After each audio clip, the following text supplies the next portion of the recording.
Welcome to Journey to Wholeness, hosted by author and life coach Indiana Tuggle, where we help Christian women heal, achieve mental wellness, and spiritual growth so you can accomplish your goals and purpose.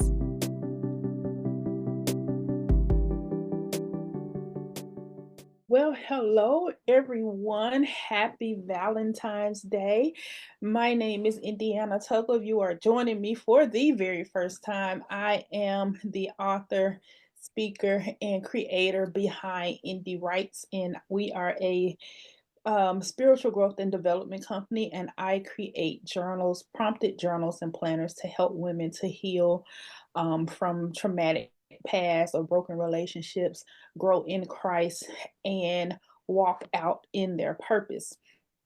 And Journey to Wholeness is a podcast series that I created to share some of my testimonies and how I have healed over various things in my life, and also to just really have conversations with other women who've also done some healing, and to help to give you all practical strategies so you can duplicate that process in your own life.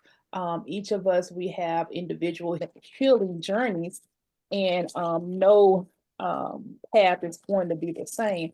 However, what we want to do is to kind of help you to give some type of framework or starting point so that you'll know that, number one, that you're not alone, and number two, that you are able to make it through to the other side. Um, so tonight, for the month of February, I've been talking about self-care.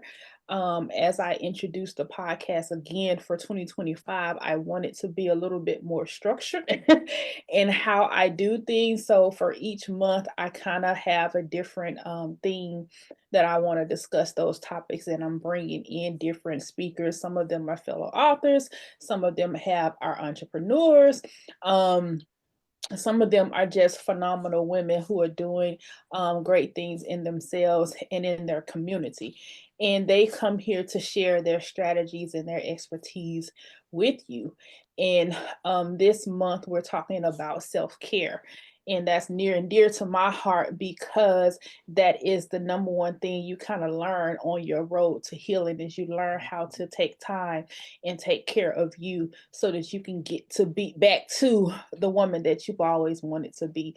So I wanted to discuss that topic because in the climate that we're in, we are having so many different things that have come to attack not just our peace, but enhance our stress and create this alarming effect on our mental well-being. And we really need to learn how to embrace the pauses and take care of ourselves, because this is all we got, and we need to be here for as long as we can for our families, for our children, etc. So tonight I have with me Mikkita Moore. She and we met a couple of years ago on her Art of Transparency tour, and you came through Memphis, which she often comes through Memphis, and she put out a call for speakers, and I kind of signed up, and then I was also a vendor, so I had some of books to sell. I think at that time I only had my first maybe four books, because I think it was around 2018, something I like want to that. say it was 18. I think it Yeah. was. So I had four books at that time, so I hadn't even started creating journals and planners when she and I met. So and over the years, we've been following each other on social media, keeping up with what's been going on in each other's lives, and engaging with each other's content, etc. So I'm excited to have you here. I'm going to let you introduce yourself, and then we're going to jump into these questions that I have for us tonight. Okay, so I am Mikkita Moore. I live in Chicago, Illinois. Well, I live in a suburb right outside of Chicago. So I'm in Illinois. I am a realtor here in Illinois. I'm still content creating. I'm still writing books. I think I'm at 17 now. Not sure. All right. I got two books dropping this year that I know of. possibly 3. I'm waiting on God to tell me what to do with that one. I've just created another kind of panel type thing where it's the grieving daughters because I lost my dad in July of this year, and that has been extremely hard for me. So I want to talk about that. I want to talk about that with other grieving daughters. So I've been doing a little of that. The Art of Transparency Tour. I am still the founder and CEO of that. We took 2024 off. I'm now rebuilding that to come back in possibly 2026. But everything is kind of the same. We just rebuilding, doing more, healing.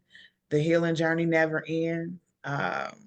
You heal from one thing and then kind of, life kind of throw you a curveball. Yeah. But that's pretty much all that I got going on. I'm happy. I'm thriving. But yeah, that's it. That's who I am. Yes, yes. We were just talking before we came live about how life just tends to throw those curves at you. Soon as you feel like you've gotten your gathering on something, and you riding the Yeah. wave. It's like soon something else come at you, like, hey girl, bam, here we go. How you You doing? know, and you're like, man, can I get a break? Yeah. But at the same time, we have a knowing deep down inside of us Mhm. that we're gonna make it. Yeah. You know, We have no choice. it's just in us, Yeah. because we just, like you said, we have no choice. Yeah. For some of us, and for most of us, really, and it Hmm. doesn't really matter whether have children or not. It's just something in you that kind of tells you that you gotta make it through this. You're gonna make it, and you gotta make it. So I it think tells it us. goes back to the things that we use to heal from that one thing. And Mhm, we know, okay, if I heal from that, if I got through that, I can take those same lessons and that same thing that I mhm, used and take it into the next realm. right. I think it grows more and more. The journey grows because the healing is different each time, but you take the lessons and you just kind of bring them into the new thing that you got to heal from. Right. Um, I don't think that it ever stops, but I think that it gets better. I think that it gets like, okay, if I did that, I can do this. And if I can do this, I can do that. I Mhm. think that's where that lies. Yeah. Yeah, it becomes more possible, you know, Yeah, absolutely. you kind of just, there's a knowing that, I can do this. I can get Yeah. through this no matter Yeah. how tough it is, and when it comes your way. Um but I know a little of your story, about how you had to grow up without your father. We Mhm. have similar backgrounds in that. So that's I want to start by, can you share with us your personal experience of growing up without your father? Um, my daddy financially was always around, right? But there was not daddy daughter time, or, if I called him, he was there financially. But as far as like emotionally and mentally, he just wasn't there for years, 4 years. I met him, to my remembrance. I met him when I was 9 years old. Um, After getting to know him, though, I found out that he used to always have me when I was a baby up until I was 2 years old. I don't remember that. Mhm. Um, we rekindled in 2016 when I wrote my first book, and it was about him. It was a diss to him. Mhm. Like, you ain't never been here, where you been all my life. Yeah. Um, and that helped our relationship. But prior to that, just kind of growing up without a father as a young girl, you kind of look for love in all the wrong places. So I've been a parent since I was 14 years old. I had my second child 3 weeks before I turned 16. So I had two at 16 because I'm looking for this father love. I'm looking for this male love. So I blame my daddy for that. And Mm. I wrote it in the book, like, it's your fault I got kids. And he was like, I get it. I get it. But, through talking to him after that book was birthed, he let me know, like, I knew your mother would take care of you. I didn't know that you needed me in that capacity. And I was like, well, you didn't even ask. and I didn't tell. So I can't blame him for real, but I can. You know what I'm saying? Like, you still should have been there. However, I'm a 14-year-old mom, so I know you don't get an instruction manual with this kid. You just kind of get a kid and you do what you need to do as a parent, or whatever you feel is best as a parent. Um, so I forgave him. I absolutely forgave him, and I'm glad that I did, because these last almost 10 years was absolutely amazing with my father. So I have no regrets. Absolutely. I grew up with my dad, well, who I thought was my dad, until I was about 7, 8 years old. Him and my mom were in a relationship on and off all of those years, and then at one point we moved to Killeen, Texas, and we stayed there for a few years. And then when we came back, he left Texas and came back to Memphis, Okay. and running from the law, of course. And my mom, she followed him back to Memphis, so we ended up coming back to Memphis, and I was around 12 or 13. And so from that point on, it was kind of, he was in and out, on and off. Mhm. And then around the time, around 13, near my 14th birthday, I met who I would learn to be was my biological father. Wow. And even though I knew him, but I didn't know. I had never met him, but I Okay. knew his name because my mom never lied to me, and she always put his name on my school paperwork and all that. Okay. So Okay. I knew his name, but I had never met him. So when I met Okay. him at 13, it was near my 14th birthday, and he was making all of these promises about how he was going to come, how he was going to be around, and what we were going to do for my birthday. And then after that he didn't show up for my birthday. I never saw him again until I was like Mm. 18. And then but then I was working. I had to be like 17 because I don't remember seeing him after I graduated high school. So I had to be around 17. He came to where I was working. I was working at Crystal's little hamburger place here. Hmm. I was working there, and he came in there one day. I remember him coming, but I don't remember any conversation that we had or anything like that. Okay. So I Okay. saw him that day, and then I never saw him again until I was 30. You know, Wow. and so I I too blame both the absentee of both of them because I didn't have any kids, but I was in chasing that love, looking for love in all the wrong places. I was in and out of relationships with men who were not abusive, but they weren't good for me either. Right. You Absolutely. know, so and I always felt like I stayed in those relationships far longer than I should have been, Hmm. Yeah. um, because of those abandonment issues. So, Yeah. and having that low self-worth, which brings into my next question is, how did you feel the absence of your father impacted your self-worth and relationships? Oh, I had a feeling of I'm not enough. Mm, And I am 47. I'm a proud 47-year-old. mhm. And it took, I was well into my late 30s before I was like, I am enough. What you mean? I'm Mikkita. What are we saying here? Um, but it was the I'm not enough.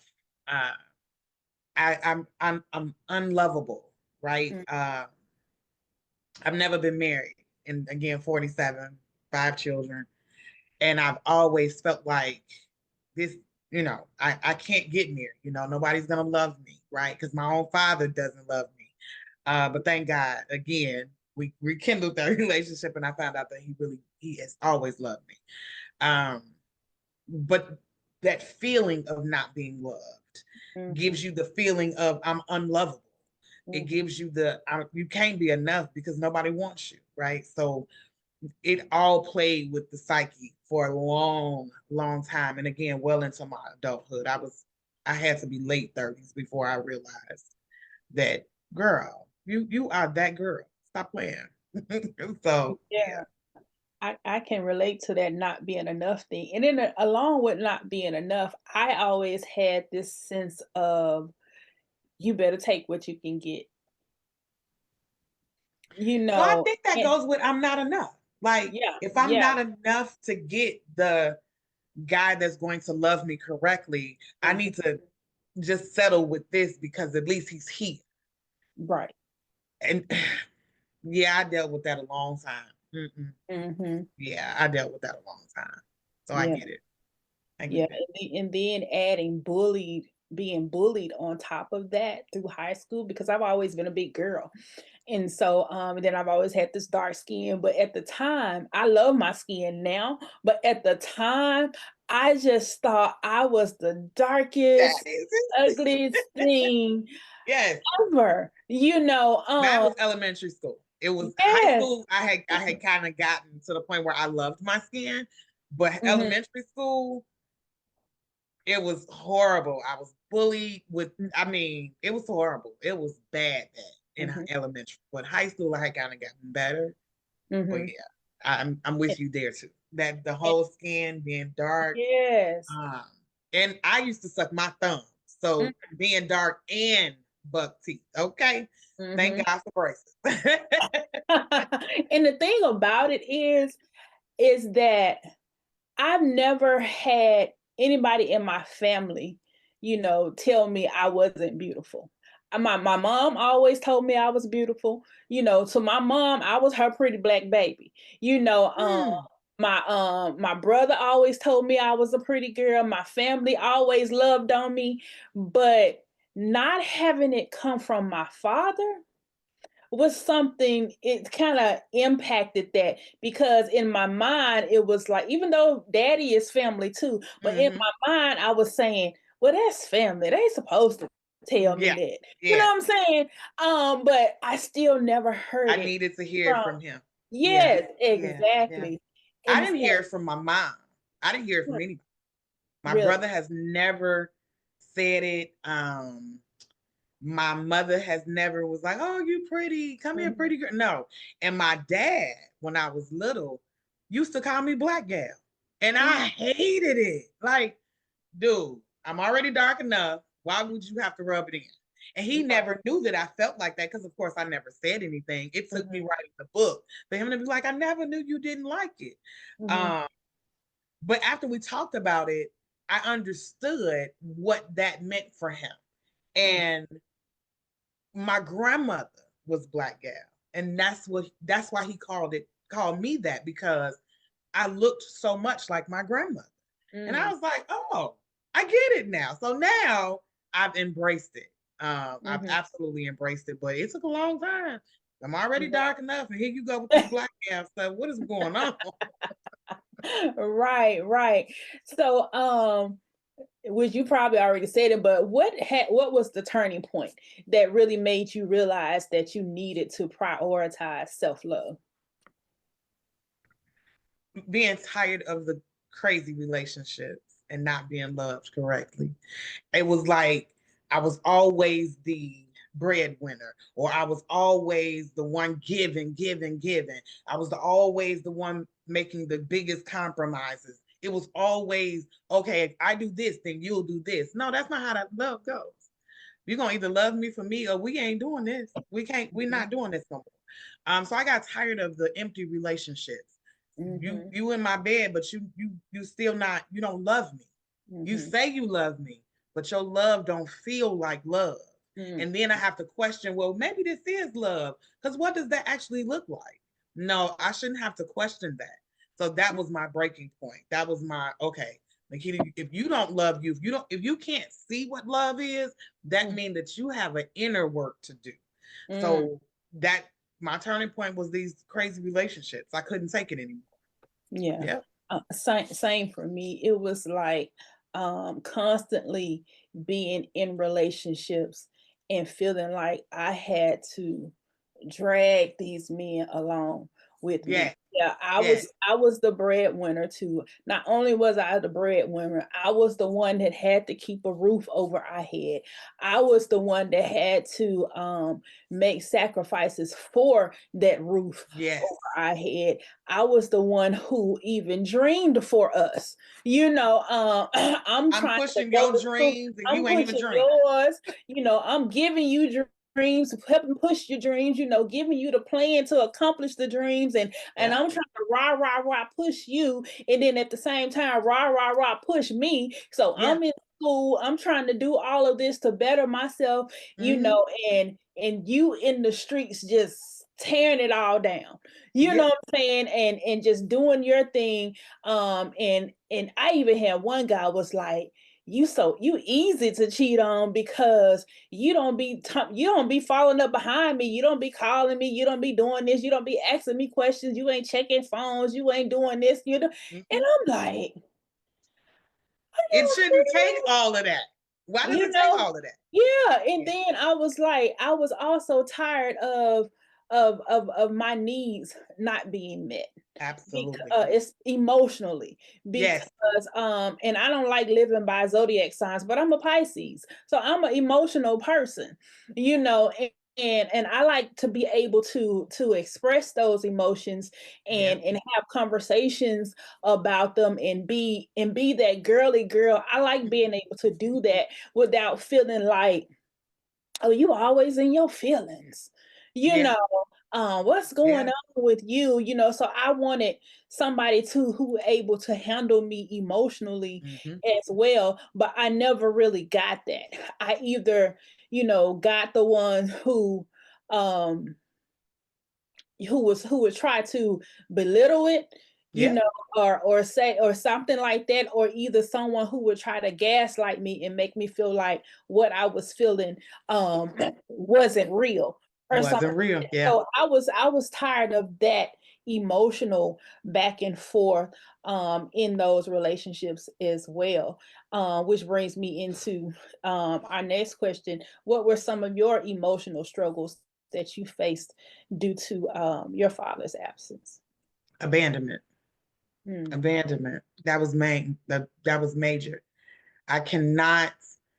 If I have to settle in some of these relationships so you don't abandon my heart, then I'm gonna have to do that because my father has already abandoned me. mhm, My oldest brother already abandoned me.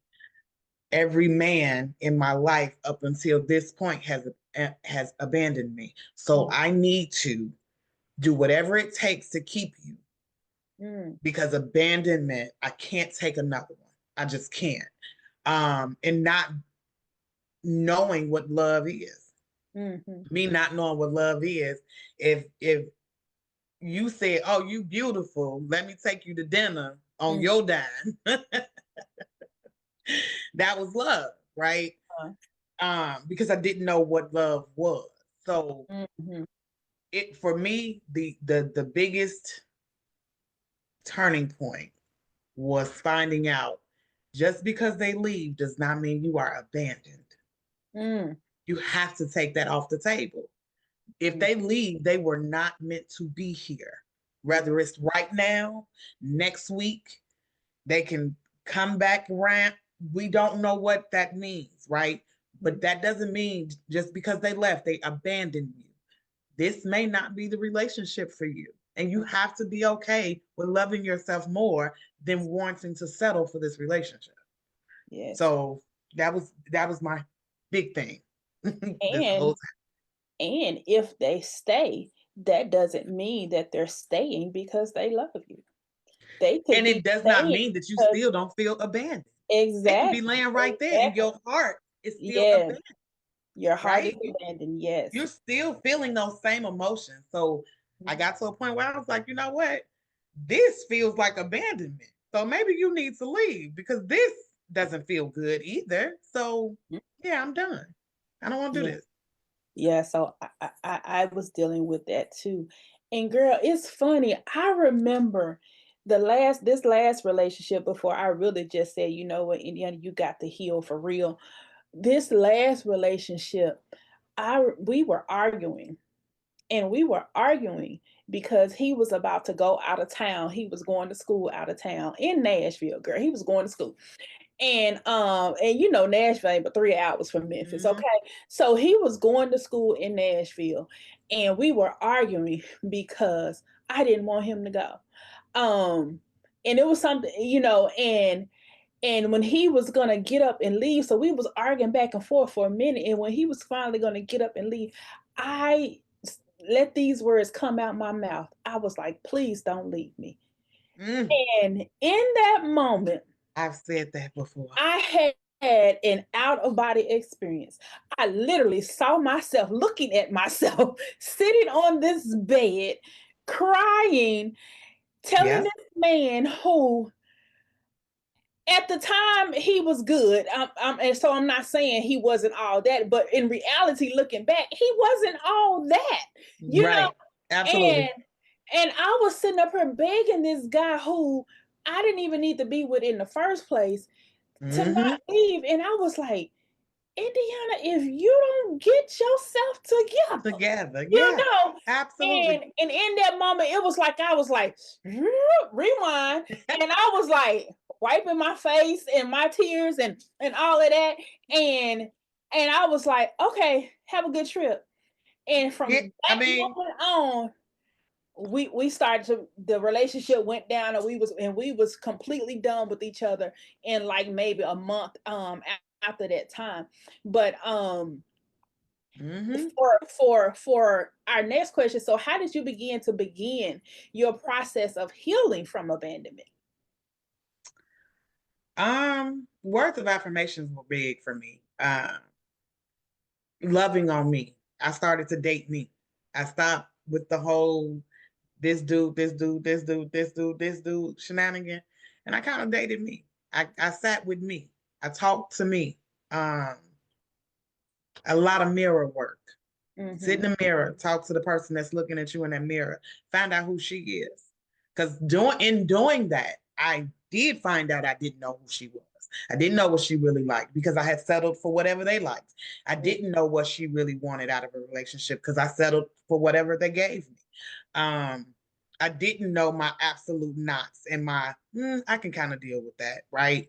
I didn't know that list because, people would be talking about women have a list. And I'm like, what list y'all talking about? The only thing I want them to be is dark skinned and tall. That's it for me.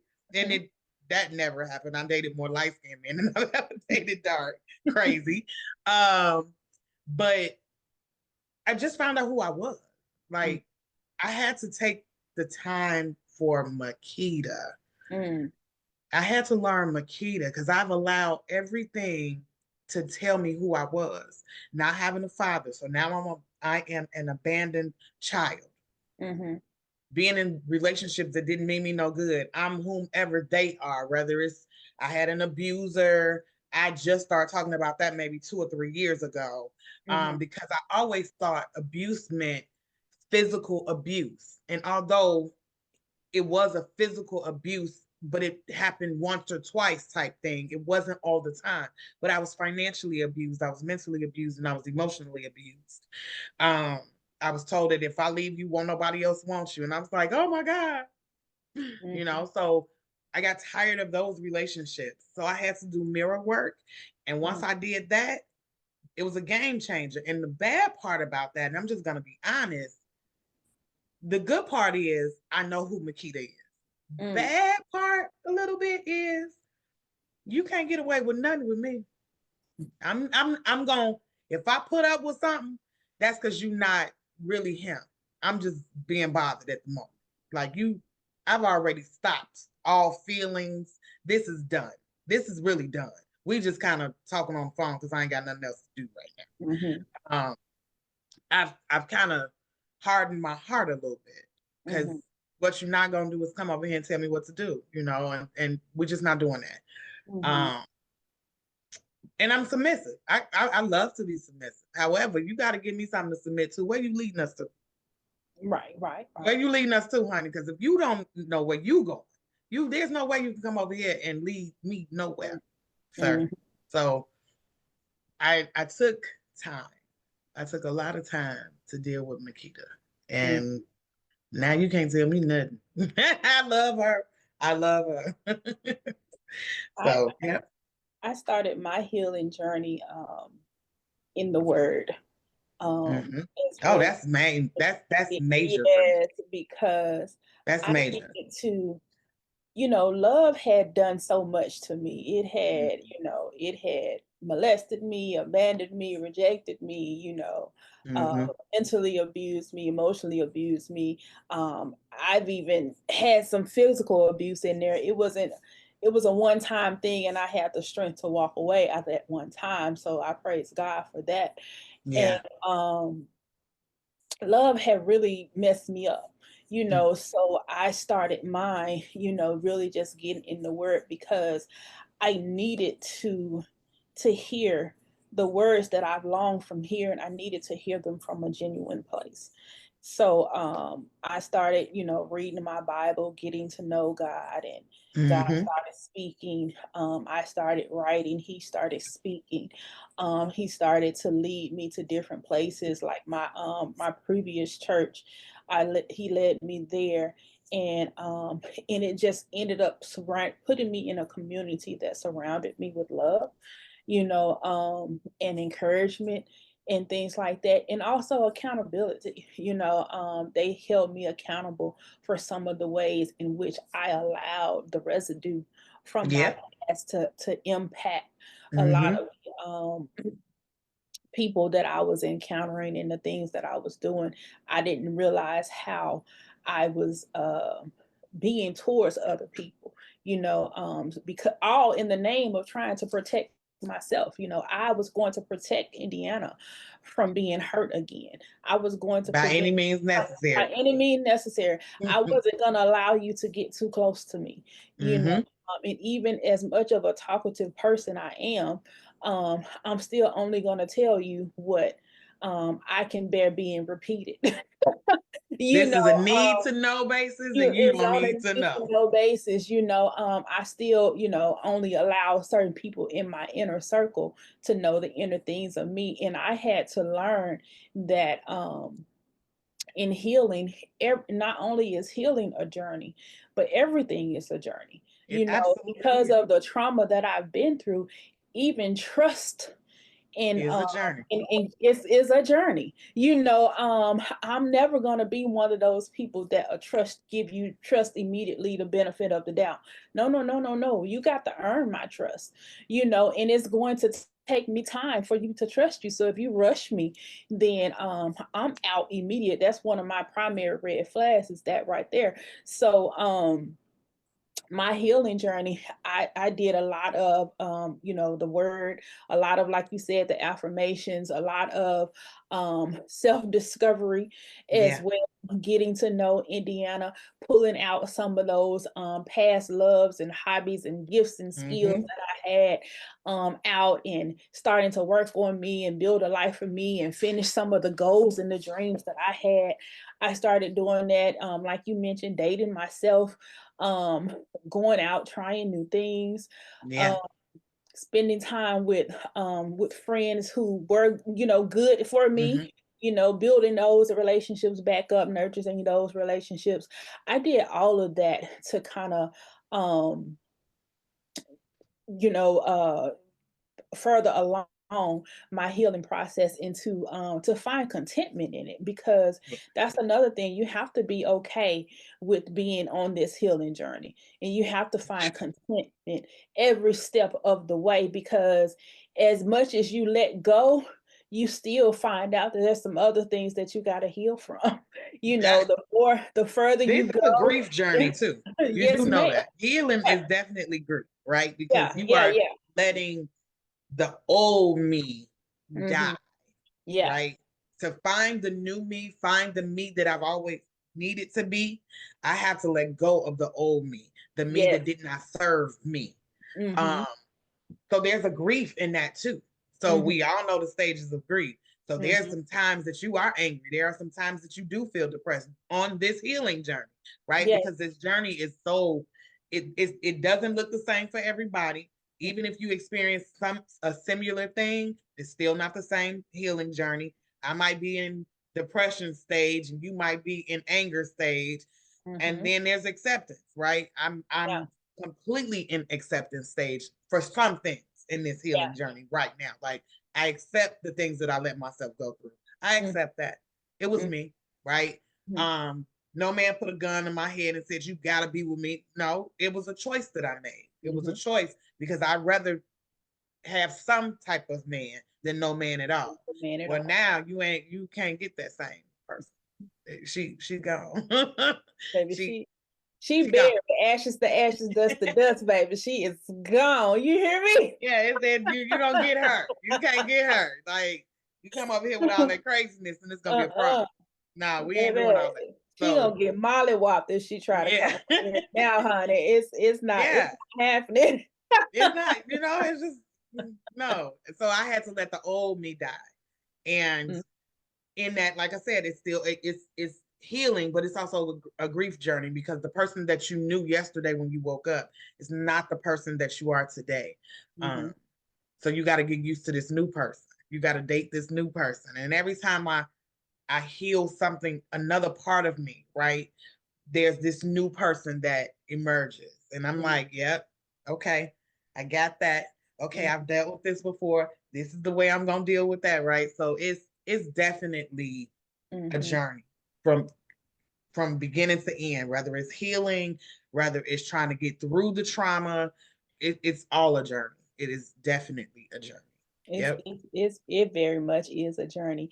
And even though I know I'm not still where I want to be, I am so freaking proud of me though.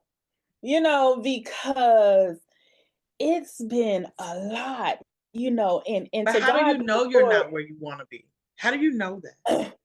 I think that's kind of cliche. And let me tell you why it is. I think it's because for me, and I started, when I say where I want to be, is far more so in the relationship that I want. So I don't know about that. That's the one thing that I feel like I don't. But at the same time, I'm also at peace in knowing that whether I do or I don't get it, I'm gonna be okay. Indiana's gonna be good. I'm gonna be okay. And I'm not really worried about it. Yeah, I want it. The Lord knows I want it. I'm not gonna lie and say that I don't want it, but I'm going to be okay if I don't. So I think the whole cliche part, well, I'm not where I want to be, right?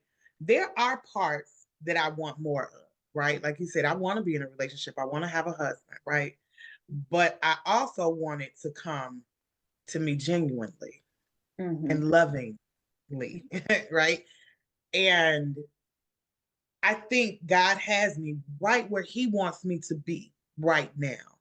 He's still molding, he's still healing, he's still being God, period, in my life. So I don't want to rush him because my flesh wants something. I want him to do it on his terms so I don't have to heal from that thing. Yeah. Because I rushed him into something. I need him to do it on his terms so I can say his terms gave me this, right? Not Mikkita went out and found her somebody. Now, I know that, not necessarily, but I know the mailman ain't gonna knock on my door and we gonna fall madly in love and I gotta go outside. I do understand. I do understand that.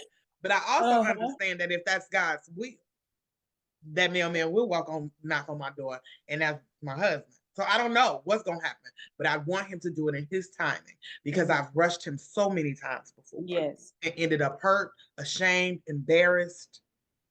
I don't want to do that. I want to do that. I don't want to feel the pain of another broken relationship that I could have just waited and dealt with. So I think God got me right where I need to be. Yeah, is it uncomfortable? Oh, yes. It definitely, and I feel you. I'm the same. I've told myself absolutely. I said, God, I know you are God, you are all powerful, you are all seeing, you are all knowing, and I can't tell you what to do. However, I do not want to heal from another counterfeit.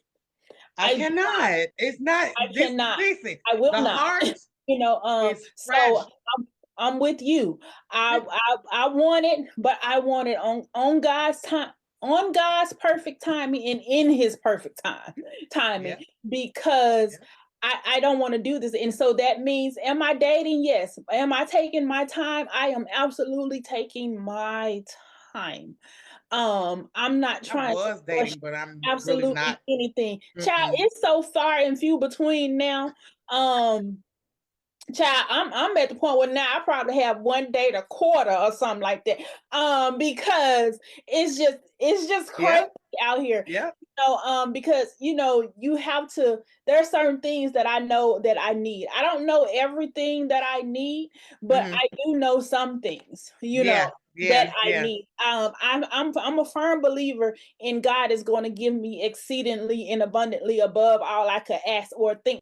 So I don't even know. And my pastor said it beautifully the other day, because she's recently married. She said she couldn't even express in words what she Mm. got, what God had for her.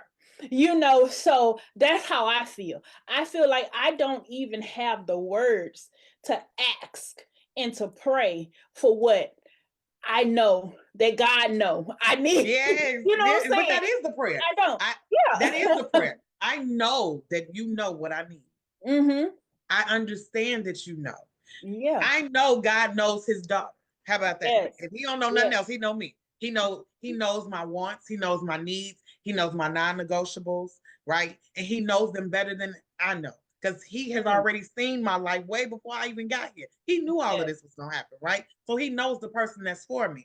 Now, I also have to say, because it has come to me, sometimes God is waiting on us to get our life together.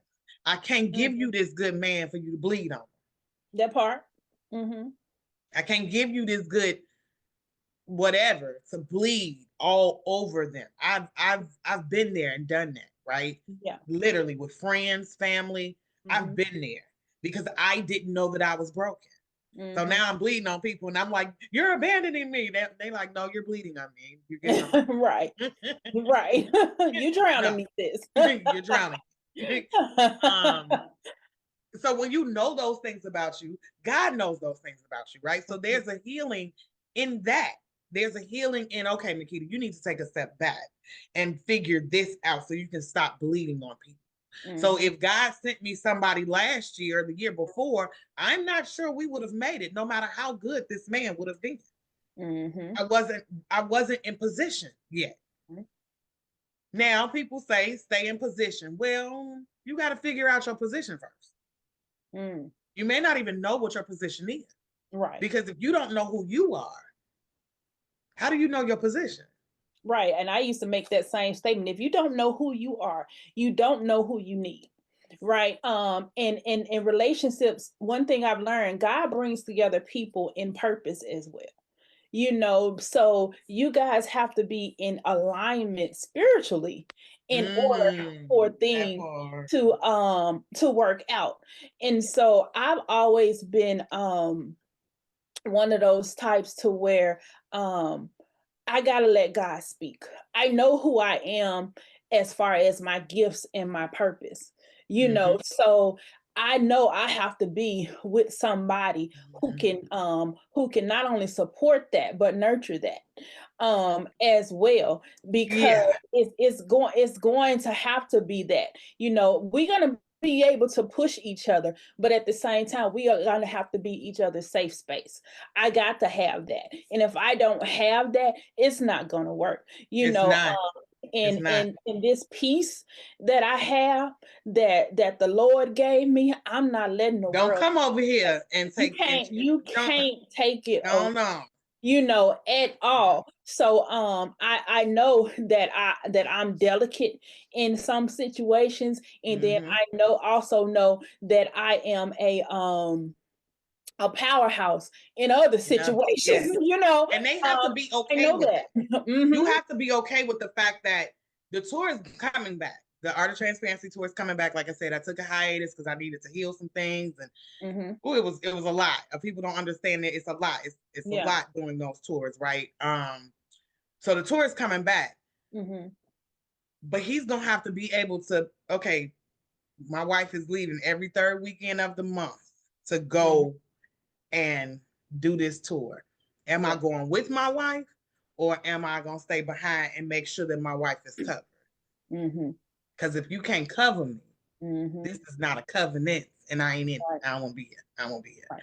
So I take all of that into consideration when I'm dating. I need you to know I am a speaker. I am a book writer. I'm not gonna be at home every weekend. I'm not, and I don't expect you to go everywhere that I go, but I do expect you to still be my covering. I still expect you to be my husband, even when I'm not around. Right. Don't be out here embarrassing me. Don't do that. That's one of that's so deep. That embarrassment is so deep, and I know for another thing for me is that I am a prophetic writer. So you have to be able to cover that in me as well. And another thing is I want you to be interested. Some guys don't even are not even interested, and I hate to see people talking about a man don't care nothing about how much money you make or what you do and this and that and the other. They don't care that ain't nothing my about man. that. I'm like, but that ain't mine either. That ain't my man. How you gonna say that you love me and you're not interested in what makes me me? Everything that I do. Yeah. You know what I'm saying? And I'm not one somebody who says that your money makes you, your degrees makes you, or your title makes you. No, neither of them individually make me. Yeah, but absolutely. all of them together encompasses me. Yes. So yes. I am all of those things. So I'm like, how can you say that you want me? And you want me to love me for me, and you're not interested in anything that not one of the pieces of the puzzles that makes Indiana. You ain't interested in none of them. Because here's the thing: there's going to be times, even when writing a book, there's going to be times that I am completely ready to pull every single lock out. Like there's a nervousness, I'm tired, there is I need this to jingle just a little bit together more. I need these puzzles to fit a little bit better. And there's a time that I'm busy. I got a pencil behind my ear. I got a laptop and there's things that happens. I need you to be able to come in and say, okay, let's take a break and come back to this. Or, baby, what can I help with? What can I take off your plate right now? Right? Yeah. And if you're not interested in the things that I do, you'll never even think that way. You'll never be like, you'll just be looking at me like, oh, here she go again. Oh, it's tour time. Here she go again with this. No, honey, I don't need that. I need you to be my covering, but I also need you to be my safe space. Not because I need to talk about it as much, but because in my safe space, you know how to say, hey, we need to back away from that for just 15 minutes. I need you to come and be my wife for 15 minutes. Okay. Because you need to be my husband, obvious. So I think about those things when it comes to a mate. My mate can't be the super busy mate that never has time and always over here and doing this and got 16 jobs. I can't deal with that. That's a non-negotiable for me. I need time with my husband. I need him to have time for his wife. I need him to act as my husband, right? Or be my husband, not act.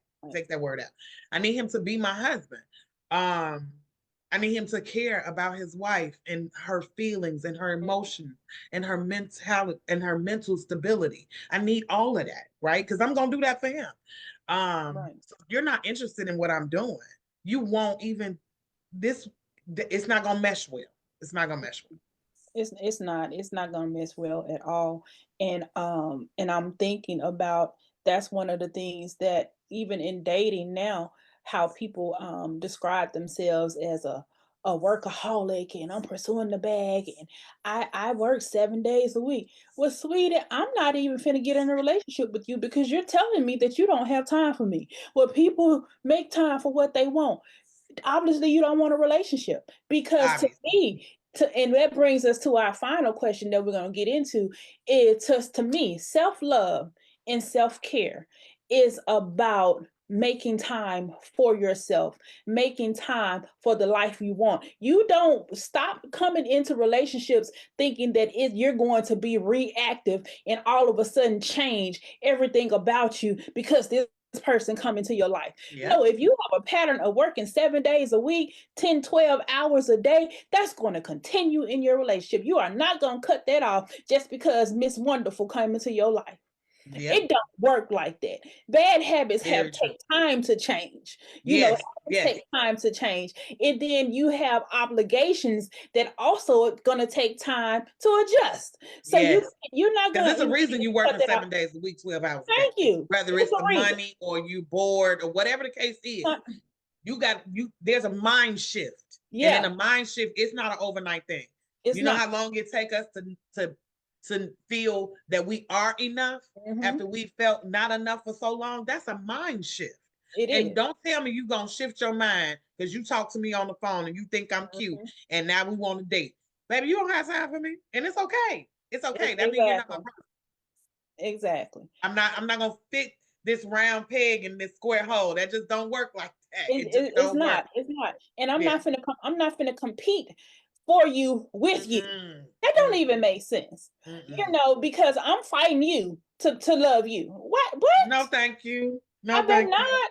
No. No, no, no. Yeah, it don't And work. it doesn't mean that I'm expecting a man to come into a relationship with me with it all together, all figured out. No, I don't expect that because I don't have it all together and I don't have it all figured out. But I feel like as adults, we're up in age. I'm Yeah. 47. I'm 47 too. I'm about to be Baby, 48. I ain't got another 10 years to groom you. Right. I don't have another 10 years to try to pull you up to where I am. I'm not. So I at don't this have it. point, at this late in life, we should have some sense of of discipline, Yes. some self of a self, you know, healed in certain areas. Absolutely. You should be able to know how to be vulnerable and transparent with your mate. You should know how to nurture a relationship. You should know how to what a relationship the basics of what a relationship will require. Every man, every woman is different. They're going to require something different or some type of newfound definition on what they need. They're going to And do if they don't, yeah. that falls back on you. Yeah. And If it's going all to of your relationships require are the same, yeah.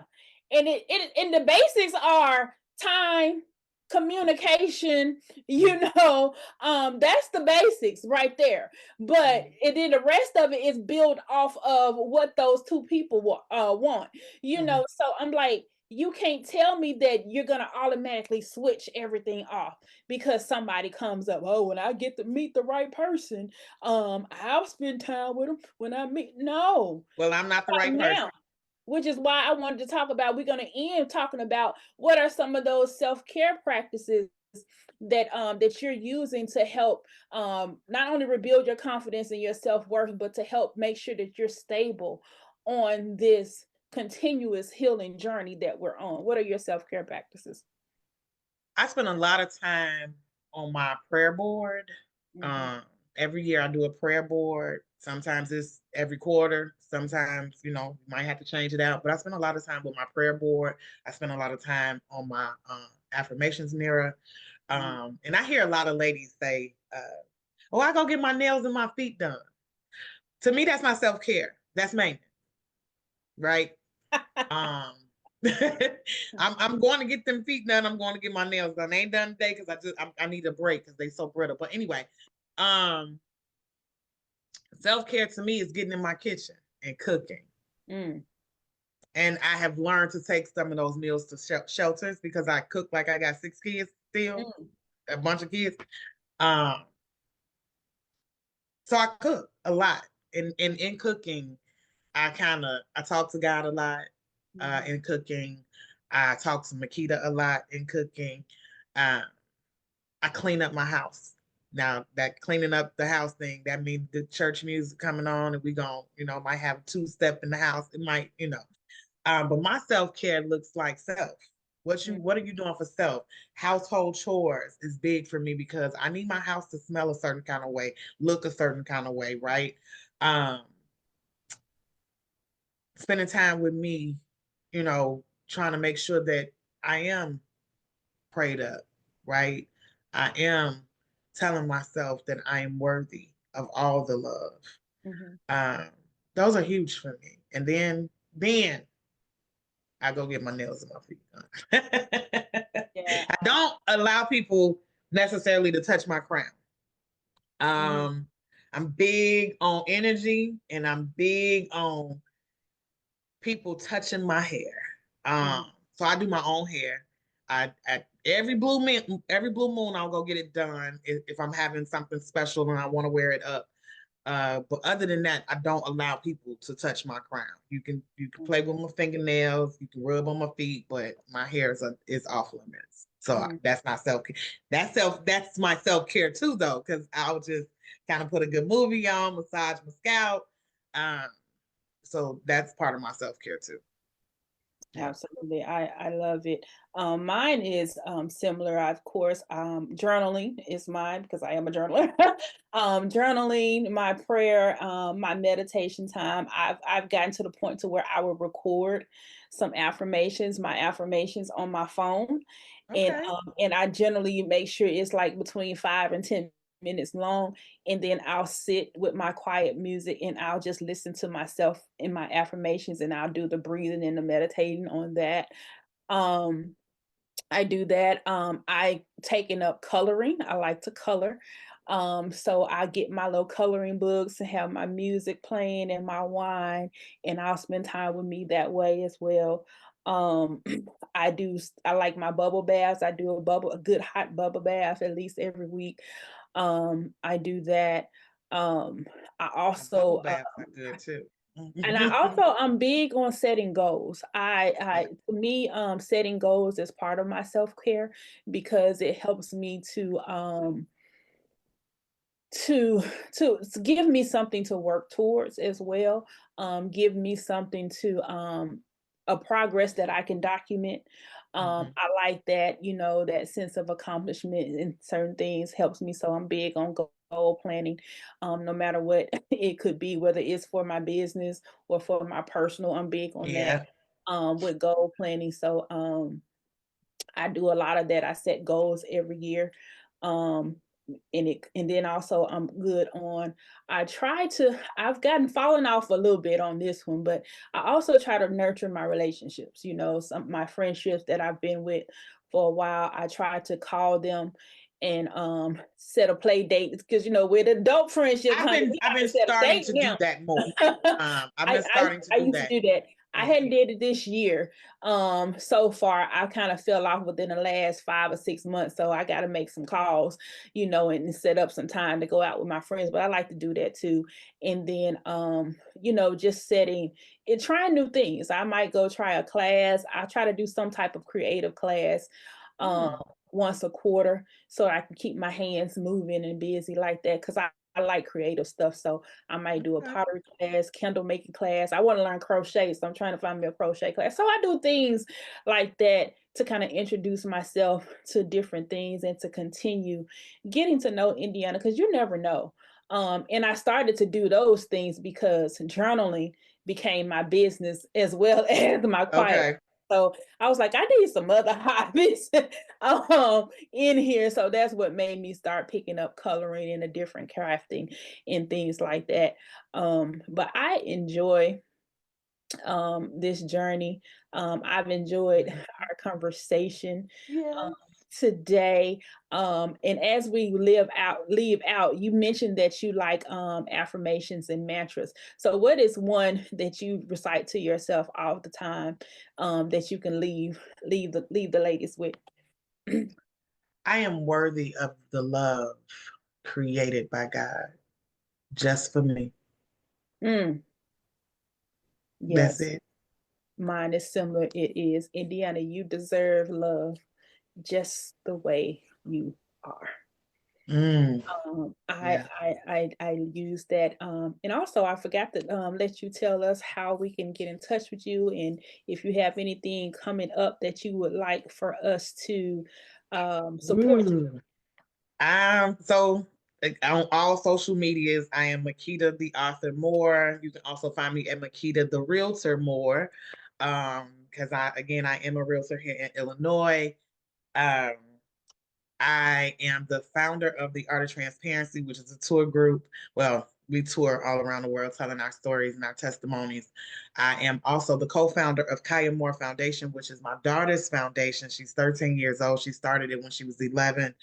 Mhm. She is having a daddy-daughter dance April the 19th. So we are looking for daddies and daughters to come on and dance with your baby before anything can happen, right? We want to make the night memorable. We've got all kinds of great things going on with that.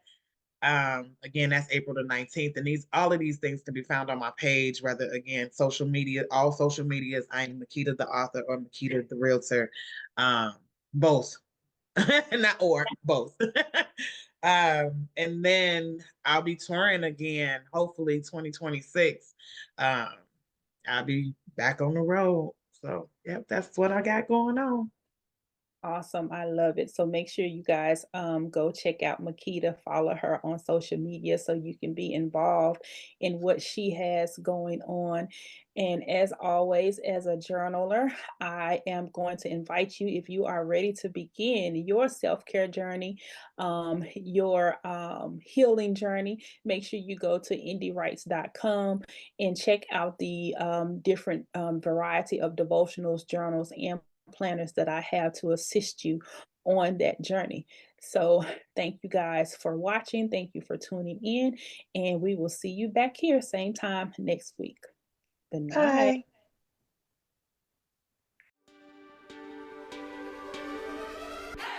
You have been listening to Journey to Wholeness, brought to you by Indie Writes, a spiritual growth and development company that helps you write your way to success and wholeness in every area of your life. We specialize in books and journals that promote mental wellness and Christian growth.